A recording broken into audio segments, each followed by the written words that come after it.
Subtext. Thank you for watching. I'm John Windsor-Cunningham. Acting without subtext, without the meaning that is behind lines, isn't very interesting. It's not interesting to watch. Here are 3 simple examples of subtext, 2 from television series and 1 from Shakespeare.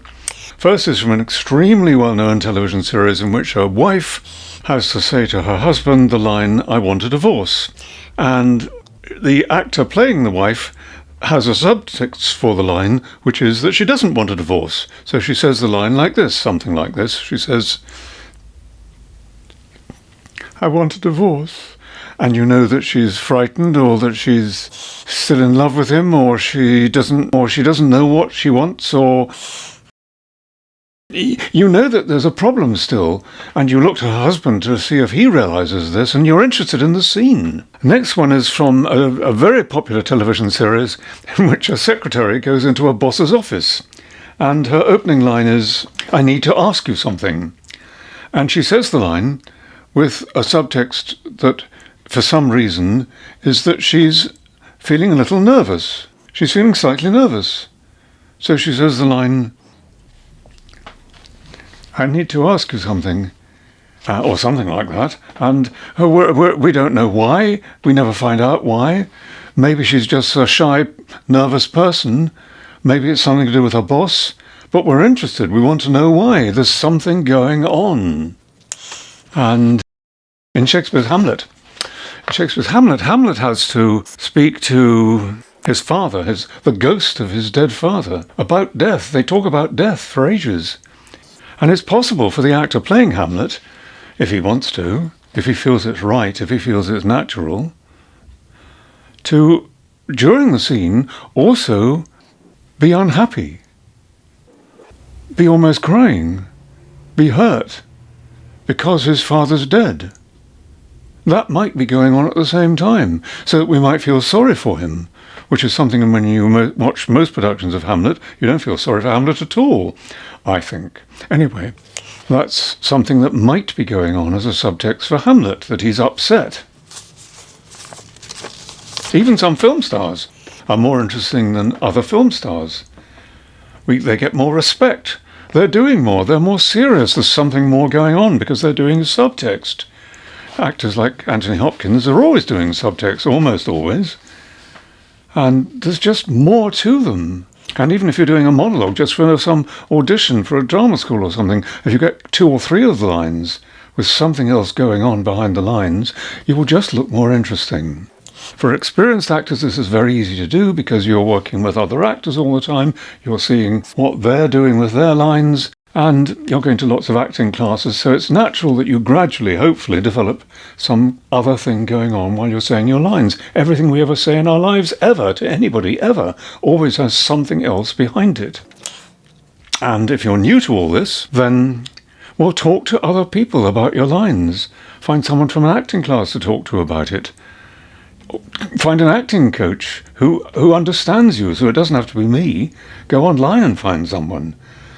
But you've got to see what behind the lines, or work on your own. You might just find that thinking that the scene's taking place on your birthday, so you're in rather a good mood throughout the whole scene. It might just fit it, just make the scene work for some reason. But try everything. This is really particularly necessary with some scripts, with some plays, because there's not much going on. And here I'm going to sound unkind, but there you go.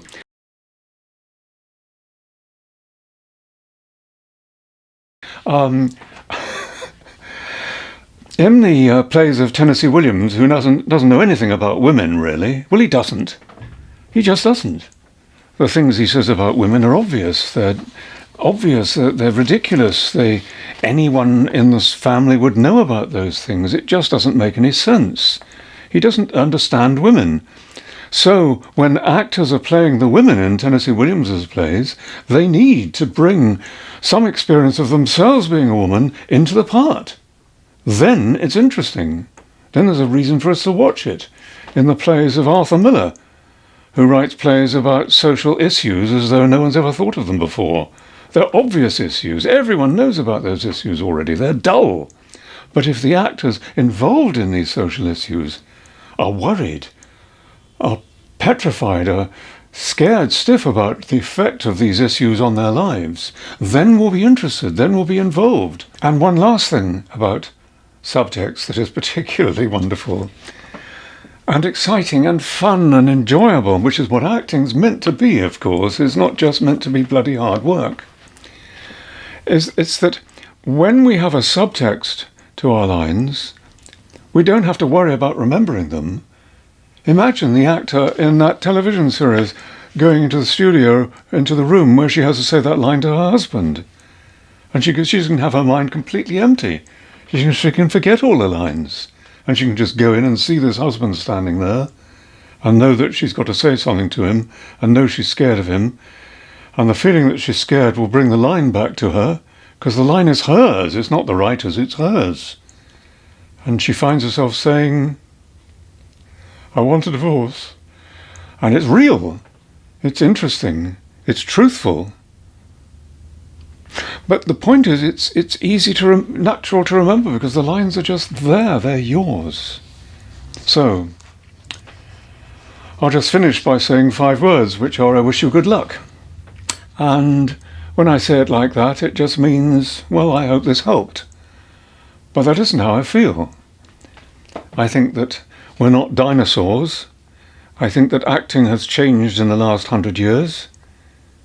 I think that acting is more important and more interesting and more exciting and more real and more of an opportunity for an exciting life.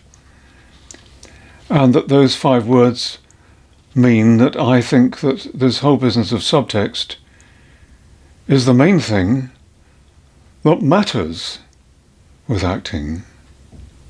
So when I say I wish you good luck, I wish you good luck. It's important, you see.